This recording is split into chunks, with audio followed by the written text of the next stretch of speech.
বন্ধু বান্ধৱীসকল অনুৰাগিনী আজি খণ্ডটো চাবলৈ সঁচাকৈয়ে বহুত বেছি ভাল লগা হ'ব কিয়নো আজিৰ খণ্ডটো দেখিবলৈ পাব দ্বিতীয়ে সৌৰভৰ অফিচলৈ যাব আৰু তেতিয়া সৌৰভে জ্ঞানৰ কথাবোৰ দ্বিতীৰ আগত কোৱা দেখিবলৈ পাব আৰু তেতিয়া দ্বিতীয়ে কথাবোৰ শুনাৰ পাছত সৌৰভক নিজৰ ঘৰখনলৈ উভতি যোৱাৰ কথা কোৱা দেখিবলৈ পাব আৰু আনফালে দেখিবলৈ পাইছিলে আদিত্যক মাকে যাৰ কাৰণে দ্বিতীয় বিবাহ পাতিবলৈ কয় যদিও আদিত্য মাকক শিখাৰ স্মৃতিবোৰ বুকুত লৈ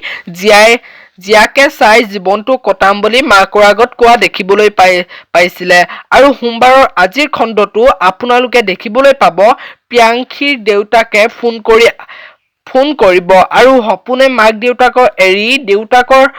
প্ৰিয়াংশীৰ দেউতাকৰ ঘৰ যোৱাই হবলৈ মান্তি হৈছে নে নাই প্ৰিয়াংশীক সোধে আৰু দেখিবলৈ পাব আৰু আনফালে সোমবাৰৰ আজিৰ খণ্ডটোত দেখিবলৈ পাব